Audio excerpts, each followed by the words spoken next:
Lydia Grant, 36 years old, and I never thought I'd watch my own father erase me from his legacy in front of 200 people the night was supposed to celebrate his 40 years in education. But instead, I stood behind a velvet rope, listening to my stepmother introduce her daughter as the pride of our family. I wasn't late. I didn't cause a scene, but somehow I was still told there was no place for me at the VIP table.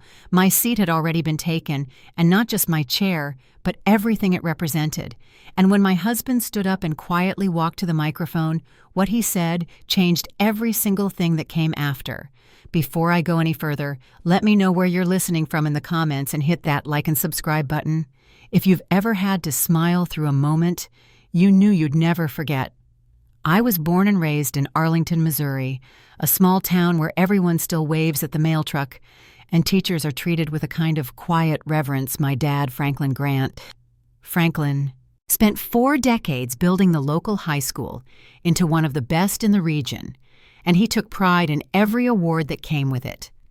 Growing up, I believed in the same things he taught his students: show up early, speak with purpose, and always finish what you start.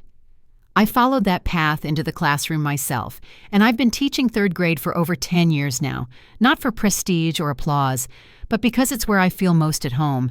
I never needed a spotlight, just a small circle of desks and enough crayons for every kid to feel included.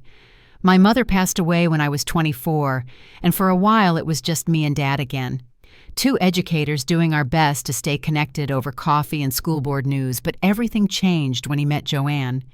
She was polished, confident, and came from a very different world, the kind where people speak softly, but judge loudly when they think you can't hear. She brought her daughter Danielle into our lives too, a sharp-talking attorney who made partner before 35 and never let you forget it. They were gracious in that way. People can be when they believe they're above you, but still want credit for being polite. The retirement gala was held at the Whitmore Grand downtown, all gold chandeliers and polished marble, with a stage set up beneath a banner that read, "Celebrating Franklin Grant, 4 decades of excellence." When Ethan and I arrived, we were 10 minutes late, thanks to an accident on the parkway, and I was already tugging at the hem of my navy dress, the same one I wore when I got my district's Teacher of the Year award 2 years ago. I smiled at the volunteers, waved to old colleagues, and looked for my father near the front of the room. He spotted us, raised his hand in greeting, but never quite met my eyes. We were ushered through the main ballroom, passing tables covered in crisp linen and place cards so glossy they caught the chandelier light just right. But when we reached the front, my name wasn't there. I checked twice, then again growing colder each time you're at table 14. Joanne said with a smile that never touched her eyes with the other teachers from the district. Danielle's seated with the board. Of course, her tone made it sound reasonable, even generous, like I should be grateful to be included at all. Danielle waved from my father's right side, already deep in conversation with Harold Kim, the education fund chair. Her voice carried full of confidence as she joked about bringing a corporate lens to the nonprofit world. I stood silently behind the velvet rope, watching the seat that used to be mine, the one my father once told me I'd earn, now claimed by someone who'd never set foot in a classroom. My husband glanced at his phone, then gave my hand a squeeze. The room felt like a theater, and somehow I'd been moved off stage. That's when I realized this night wasn't for me. It never had been, and what was about to be announced would prove that louder than anything they'd already done. Danielle's laugh carried across the room like it belonged to her. I stood just behind the VIP rope line, still holding on to the slim hope that someone had made a mistake. My father had always said the board seat would be mine someday, that I'd earned it, that teachers like me were the heart of the work. But now, with every introduction, he made every shoulder clap and proud nod aimed in her direction. It was clear those words hadn't meant much beyond the moment he said them. Joanne leaned into a cluster of donors nearby, her voice light and deliberate, as she made sure everyone knew who Danielle was and what she'd accomplished. Senior associate at Winslow and Clark, just closed a deal with the state education board, she said, raising her glass like it was her daughter's coronation. Then, as if remembering something slightly less important, she added, and Franklin's daughter is here too. Lydia, she teaches 3rd grade in the city. Ethan was already seated beside me at table 14, his shoulders tense beneath the collar of his black jacket. Around us were 4 other teachers, people I recognized from district events. We were dressed up, but the polyester napkins and view-blocking columns left no doubt where we stood in the hierarchy of the room. A server brought out the first course, something with beet puree and microgreens, and one of the teachers tried to make small talk about classroom management strategies. I answered politely, but I couldn't keep my eyes from drifting toward the front. From this far back, the lighting gave everything at the head table a soft glow. The stage, the camera crew, the donors lined up like royalty. It all felt like a world I didn't belong to, not anymore. When my father stepped onto the stage, the room quieted instantly. He tapped the microphone, smiling like someone used to commanding attention. "Thank you all for being here tonight," he began, his voice steady and full of pride. As I prepare to step away from my role in public education, I want to recognize the people who've made this journey worthwhile. He started with professional acknowledgments, the board members, the district leadership, the corporate sponsors. Then came the personal section. My wife Joanne, he said, has been a steadfast partner through these last 4 years. And my daughter by marriage, Danielle Weston, whose drive, intelligence, and vision for the future of education inspire me daily. A wave of applause followed, punctuated by camera flashes. Danielle stood, gave a small wave, and exchanged a brief glance with Harold Kim, who nodded approvingly. I didn't blink. I just waited. A pause stretched longer than it needed to. Then he moved on, thanked the event staff, the caterers, and just like that, the personal section was over. No mention of me, no recognition of the decade I'd spent in the classroom, no acknowledgement of the award I'd received 2 years ago for mentoring new teachers or the after-school reading program I ran without a stipend. From our table, one of the teachers looked over, as if waiting for me to say something. I didn't. There was nothing left to say. Ethan reached for my hand under the table. "How are you holding up?" he asked quietly. "I'm fine," I said. He didn't believe it. "No, you're not," he said, his voice low, "and you shouldn't have to be." I watched my father step down from the stage and return to his seat next to Danielle. They clinked glasses, smiling for the photographer. The image would likely run in the district newsletter next week, father and heir principal and protege. Across the table, someone was asking about classroom budgets. I nodded absently, but the words were just background noise now. A few minutes later, my father stood again. This time he had that look he always used before delivering a big announcement. I recognized it from years of school assemblies. The lights dimmed slightly as he made his way back to the podium.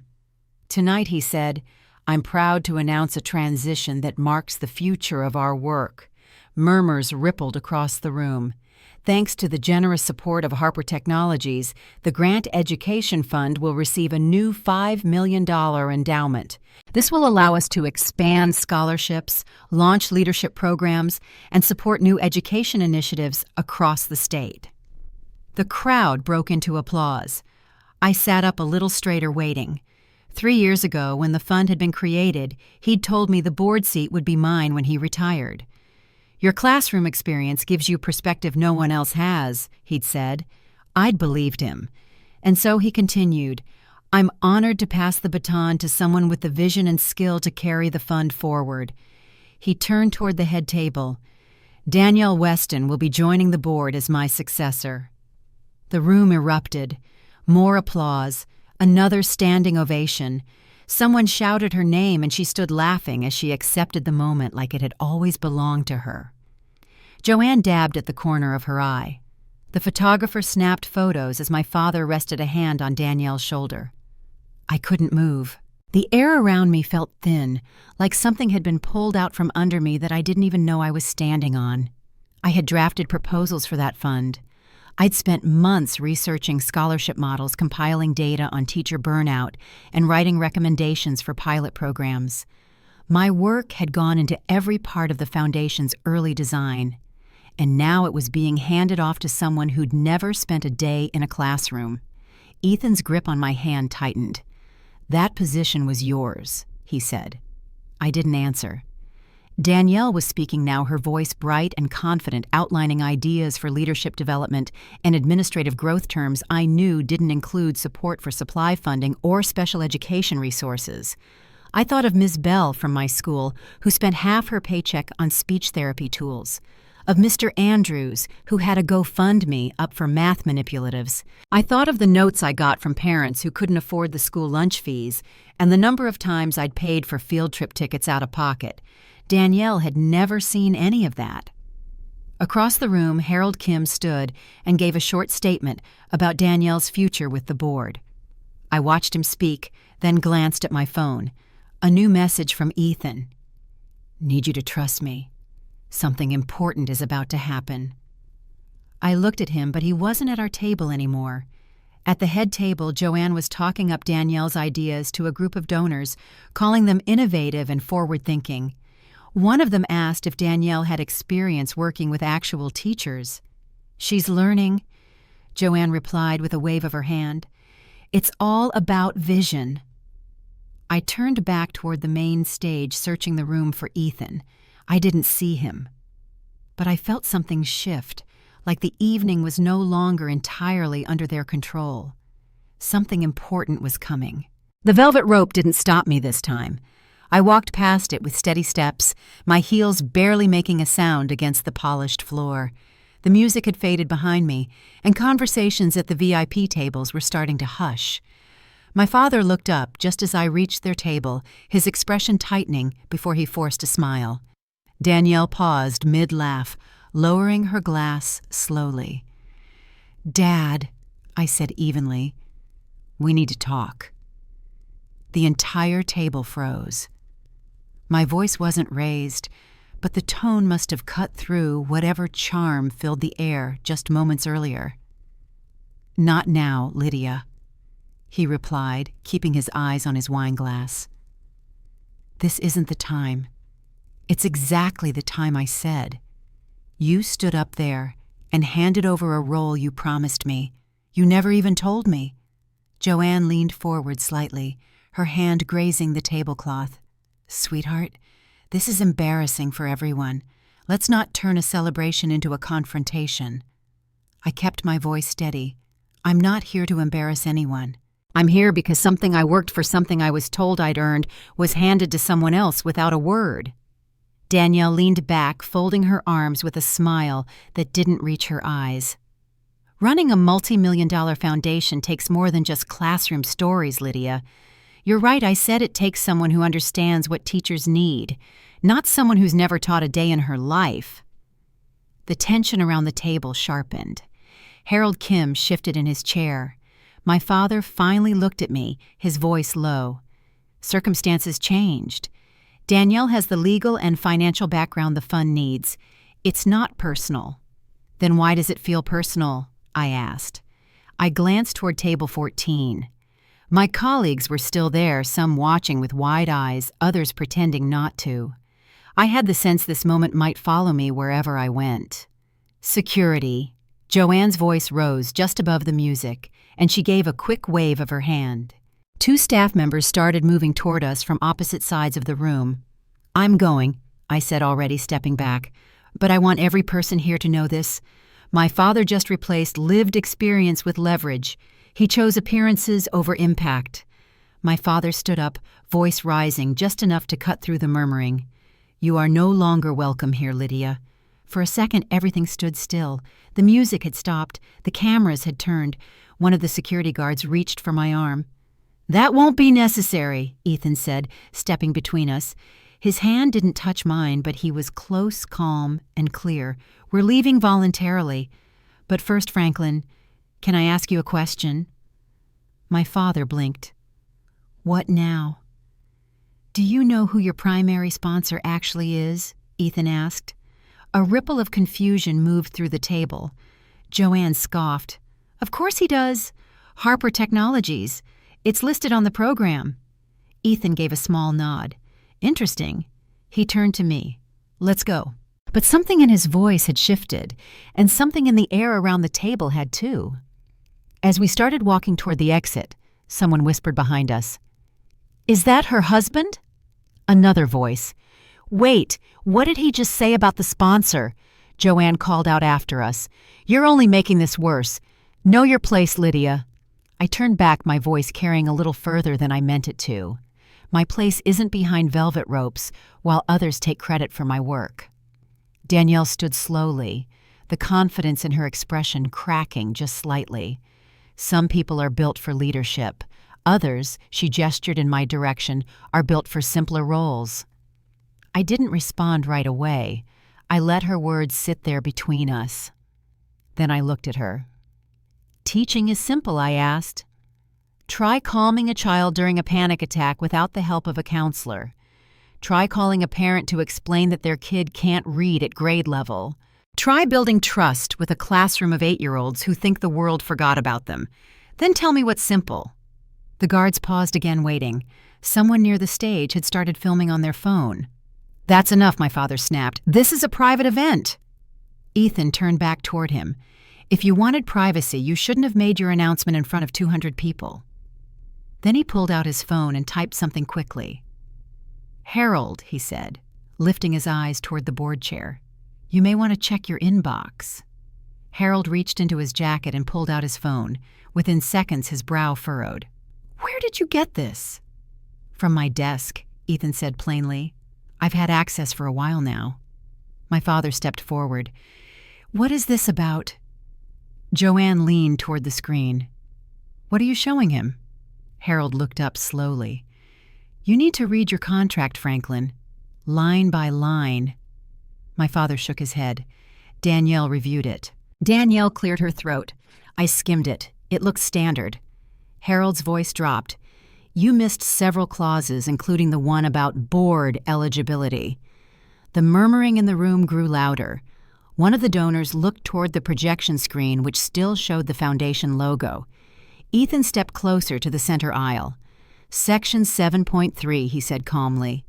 "Board members must have direct classroom experience, preference given to active educators.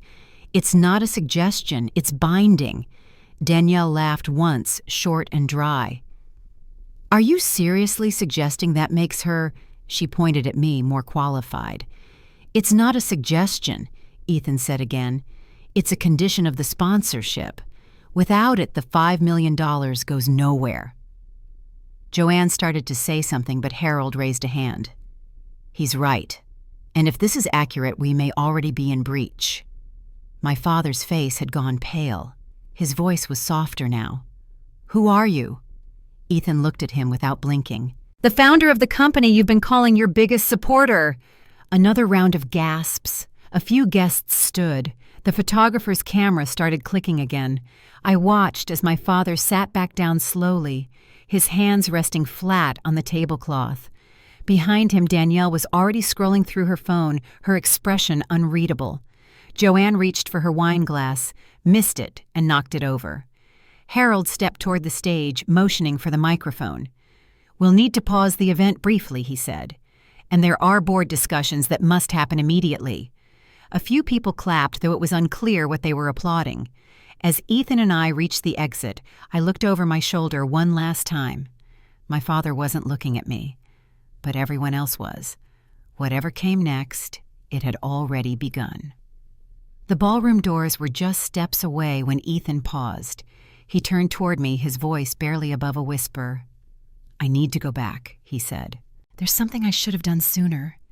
I started to reply, but he was already moving steady, purposeful back toward the stage we'd just left behind. His footsteps were quiet, but the silence in the room made each one feel louder than the last.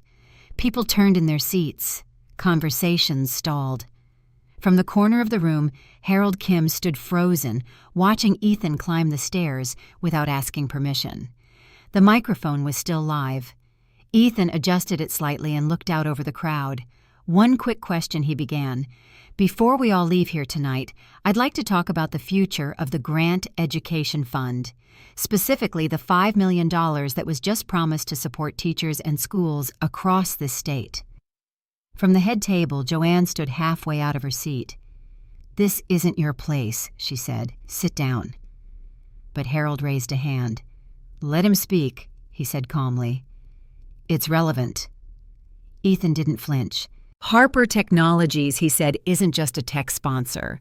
The company was founded by someone who grew up watching his mother work long hours as a public school teacher, underpaid, under-resourced, and still giving her all to students who needed more than she could always provide." A hush moved through the crowd. Danielle shifted in her chair. My father leaned forward slowly, elbows on the table, hands clasped tight. "That boy." Ethan, continued, grew up listening to stories about overcrowded classrooms and missing textbooks. He saw the receipts from school supply stores on the fridge, the handwritten lesson plans on the kitchen table, and the late nights spent calling parents long after the workday should have ended. He knew his mother didn't get the praise or prestige she deserved, but she did it anyway. Someone near the back cleared their throat. Another leaned forward with their phone already recording. So when that boy became a man, Ethan said, and had the chance to start something that could make a difference, he did. Not for attention, not to network, but to redirect resources to the people doing the work nobody applauds. My father shifted uncomfortably. "What's your point?" he asked, his voice low. "My point," Ethan said, "is that the sponsorship for this fund came with conditions, specific written conditions, and one of them was that classroom educators, not corporate professionals, would be placed at the heart of decision-making. That includes board seats, that includes priorities, that includes respect." Joanne's voice rang out sharp and quick. "You're accusing us of violating the terms of a contract based on one board appointment." Ethan pulled out his phone and tapped the screen. "Section 7.3, he said, reading aloud. "All voting board members must have current or previous direct experience as certified educators." Section 7.4. In the event of a vacancy, the sponsoring organization reserves the right to approve any successor before public announcement. A wave of whispers moved through the room. One of the board members pulled out a copy of the contract and flipped to the same section. Harold Kim looked down at his phone, then up again. "You're not just reading this from memory," Harold said. "Are you?" Ethan paused for half a breath. "No, I wrote it." The room held still for a beat, then a gasp. Someone in the front row sat back hard in their chair. "My name," Ethan said, "is Ethan Grant, and I am the founder and CEO of Harper Technologies." Joanne let out a breath that sounded more like a laugh. "You drive a 10-year-old Civic," she said. "You shop at discount stores. You sit at table 14.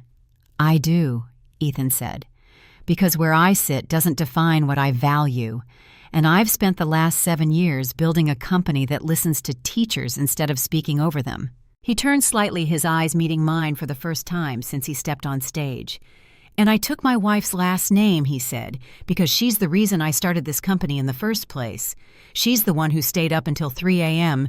rewriting reading plans. She's the one who bought supplies with her own money. She's the one who sees potential where others see problems. And she's the one this fund was built for." Danielle stood abruptly. "This is emotional manipulation," she said.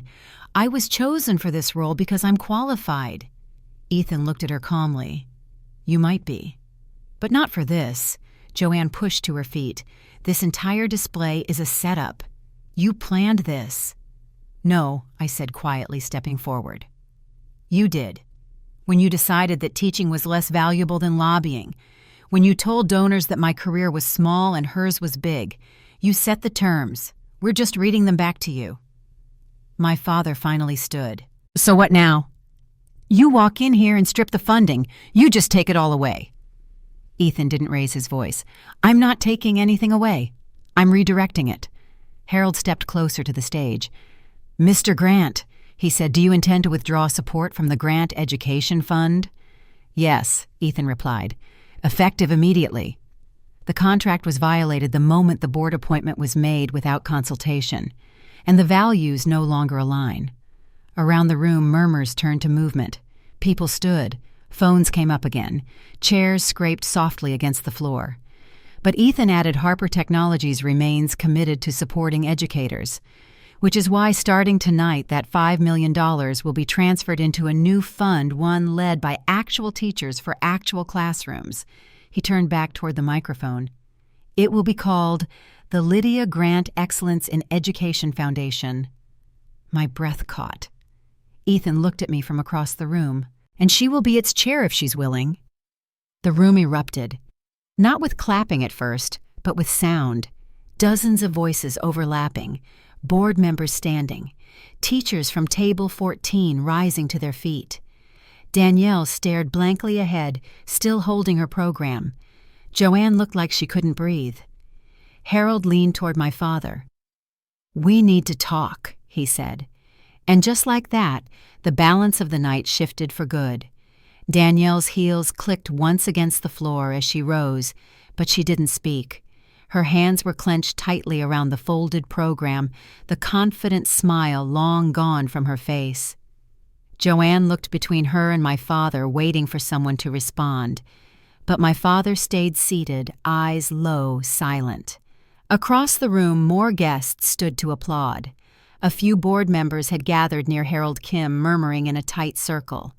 One of them pointed toward the contract copy Harold held in his hands. Ethan stepped down from the stage as the clapping continued, but it wasn't loud. It was the kind of applause that builds slowly, more respectful than celebratory. Table 14 was fully standing now. Mrs. Allen, a retired kindergarten teacher I hadn't seen in years, was wiping at her eyes. "You've always deserved more than a corner table," she whispered as I passed by. My father was still seated when Harold addressed him directly. "Franklin, based on the clear violation of sponsor terms, the board will be reconvening for an emergency session. We'll need your written resignation by Monday." Joanne made a small noise as if about to argue but said nothing. Danielle stared forward, lips parted but silent. I turned toward Ethan. "You didn't have to do that," I said softly. He reached for my hand. "Yes, I did. Not because you needed saving, but because they needed reminding." Behind us, someone began filming again. The event wasn't just unraveling, it was already out in the world. The photographer lowered his camera and stepped back. People were talking now, not just whispering. A donor couple near the stage stood, shook hands with Harold, and walked out without saying goodbye. Joanne finally broke the silence at the VIP table. "This is outrageous. He's punishing the entire foundation over one misunderstanding." "It wasn't a misunderstanding," Harold replied. "You announced a board appointment without review. The contract terms were clear. You just didn't think they applied to you." Danielle let out a quiet, bitter laugh. "Do you even know what this does to my career? I had clients lined up. My firm was preparing a national campaign." She turned to Ethan. "You could have handled this quietly." Ethan didn't answer right away. When he did, his voice was calm. "I gave the board everything they needed to make the right decision. What they chose to do with that information was up to them." Danielle stepped away from the table, her phone already buzzing in her hand. Joanne trailed behind, her mouth tight, clutching her purse like it was all she had left to hold on to. The room slowly emptied. What had started as a tribute had ended as a reckoning. Later that night, after the crowd had thinned and most of the cameras were packed up, Harold pulled me aside. We stood near the curtain behind the stage, just out of view from the last guests trickling out. "I'd like to formally invite you to chair the new foundation," he said, "if you're willing." I didn't answer right away. "This isn't what I planned," I said. "None of this was." He nodded. "Sometimes the work chooses you before you're ready." I glanced across the room where Ethan was talking to two teachers from the district's mentoring program. "If we do this," I said, "we do it differently. No corporate gloss, no polished donors who only show up for photos." Harold smiled. "You lead it your way. That's the whole point. I didn't need more time." "Yes," I said, "I'll do it." That night, after the last table had been cleared and the lights dimmed low, Ethan and I walked together through the parking garage. Neither of us said much at first. The concrete echoed with our steps, the kind of quiet that comes after something big has broken open. "You knew," I said finally, "the whole time." Ethan glanced over.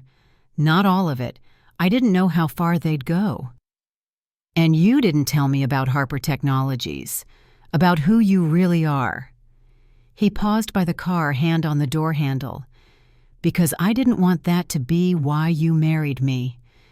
I needed you to love me before the rest of it mattered."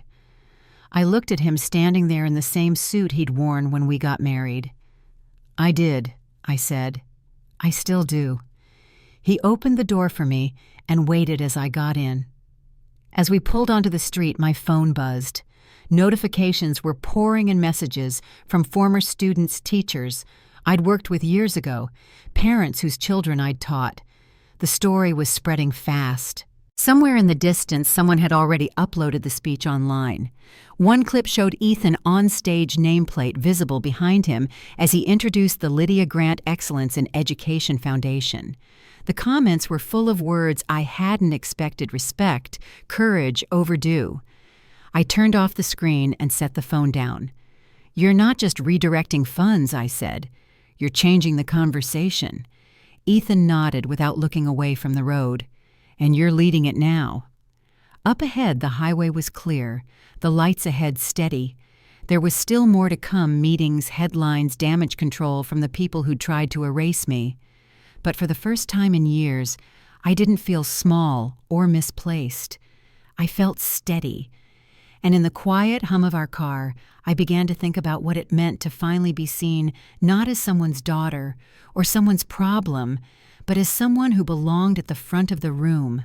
The week after the gala felt like walking through the center of a thunderstorm, loud, disorienting, and charged with energy you couldn't quite see but could feel in your chest. The video had gone viral overnight. Ethan's speech, the confrontation, Joanne's words. Every clip was circulating across social media, tagged with captions like, "Teacher wins back her name," and "the woman they tried to erase." My inbox was flooded with messages. Former students, teachers I hadn't spoken to in years, parents, even strangers who'd seen the footage and wanted to share stories of times they'd been dismissed or overlooked. Meanwhile, Danielle's law firm released a brief statement that she was taking time to focus on personal matters. Her name disappeared from the firm's leadership page by the end of the week. A friend in the district office told me that several major education clients had quietly cut ties with them. Her LinkedIn went private not long after that. My father issued no public statement, no apology, no clarification, just silence. According to Harold, he submitted his resignation the following Monday, no press release, no farewell note.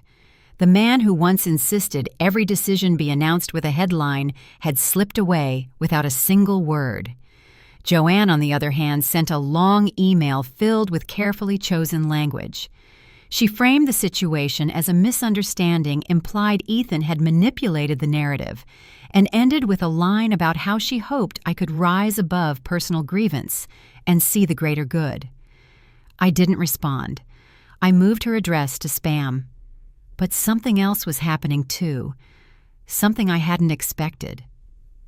The Lydia Grant Excellence in Education Foundation launched quietly, but the response was immediate. We received over 500 classroom grant applications in the first 10 days.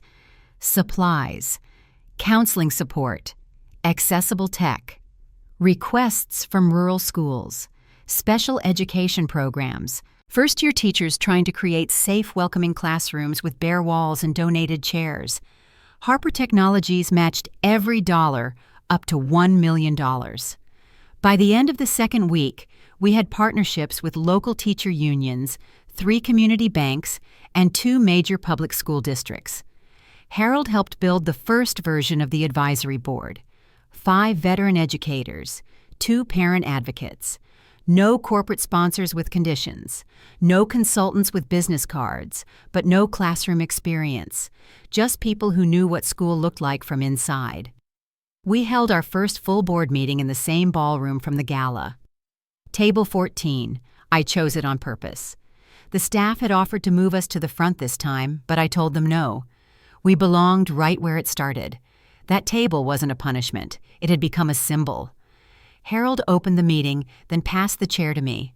I looked around the room. It didn't matter that there weren't cameras or chandeliers or velvet ropes. What mattered was that every person seated at that table knew what it meant to hold a crying student's hand, to buy glue sticks with grocery money, to rewrite a lesson plan for a child who learns differently. We're not here to fix everything I told them. We're here to do what teachers always do, start with what we have, and build something that lasts. That afternoon, Ethan and I walked back to our car through the service entrance. We still lived in the same 2-bedroom apartment. He still drove the same Civic. Nothing had changed on the surface, but everything felt different. Later that night, we sat at the kitchen table reviewing applications side by side. I paused over one from a 4th-grade teacher in Iowa who wrote, "We just need enough clipboards for kids to stand and write when the chairs run out." I closed the file and rubbed my eyes. "You okay?" Ethan asked. "Yeah," I said, just thinking. About what? That maybe it's not about the size of the grant. Maybe it's about the fact that someone finally said yes. He reached for my hand. "Then let's keep saying it." That weekend, the local news station did a feature on the foundation. They interviewed a counselor from one of the grant recipient schools. A student had come in the week before with new noise-canceling headphones and finally completed an assignment for the first time in months. "I didn't do that," the counselor said. "His teacher did. We just gave her what she needed." I kept replaying that part. It wasn't a headline. It wasn't a podium speech. It was a whisper of truth that carried more weight than any press release ever could. That Sunday, I went for a walk by myself.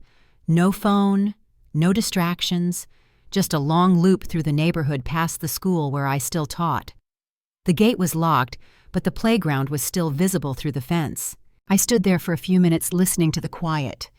This place, this simple corner of the world had always been enough, even when others didn't see it, even when my own father didn't. As I turned to walk home, I heard my phone buzz from the bottom of my bag. I didn't check it right away. I just walked, feeling the breeze catch at the edge of my sweater. For the first time in a long while, I wasn't chasing recognition. I wasn't holding my breath for someone else's approval. I was leading. And in that stillness, I finally understood what real power felt like. A few weeks later, I found myself sitting at a student desk in my own classroom, the late afternoon light slanting through the blinds. The day had ended, but I wasn't ready to go home yet. On the whiteboard behind me, someone had drawn a little sun in the corner and written, "Thanks for being the kind of teacher who notices." It wasn't signed. I didn't need it to be. I'd spent so many years trying to be enough for other people, trying to prove I was worthy of being included, respected, remembered. But somewhere between the Gala and this quiet moment, I'd stopped needing anyone else's permission to exist in full. Danielle and I haven't spoken since that night. I don't know what she's doing now. I don't think she knows what she lost. Maybe she never will. And my father, well, he sent me a letter last week. It wasn't long. He didn't apologize. Not exactly. But he did say he'd watched the interviews, that he was proud of the foundation, that he hoped I was happy. I haven't decided whether I'll write back. Sometimes healing isn't about the words we get. Sometimes it's about finally letting go of the ones we never will. The foundation is growing faster than we imagined. We've expanded to 5 states. We added mental health grants last month. Ethan built a teacher portal to help connect first-year educators with retired mentors. I think that might be the thing I'm proudest of, watching experienced hands reach back for the next ones in line. Joanne made one last public appearance at a fundraising dinner 2 towns over. She gave a speech about legacy building and got through most of it before someone in the crowd asked if she'd like to comment on the Lydia Grant Foundation's rapid growth. She declined. That was the last I heard. But I still see Miss Harper sometimes. At our little grocery store in the frozen food aisle holding a bag of peas like it weighs the world. She always smiles and says hello. I used to wonder how she felt about all this. Lately, I've stopped wondering. I think we both know that legacy isn't something you claim. It's something you leave behind in people. I still teach. Every morning I walk into that same classroom with the chipped door frame and the reading rug with a faded corner. It's not fancy, it's not new, but it's mine. And now my name is on the wall, not in gold letters, just on a small plaque near the door.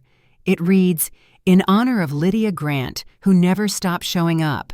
That's all I ever wanted, really. To show up, to matter, to be seen not for the speeches or the headlines, but for the quiet daily work that builds something lasting. So if you're listening to this and you've ever felt forgotten, if someone's tried to make you small to feel bigger themselves, please hear this. You still matter. You were never invisible, not to the ones who count. Thanks for spending this time with me. And if this story reminded you of someone in your life, someone who showed up when it counted, share it with them. Or just tell them you saw them. Sometimes that's the justice that lasts the longest.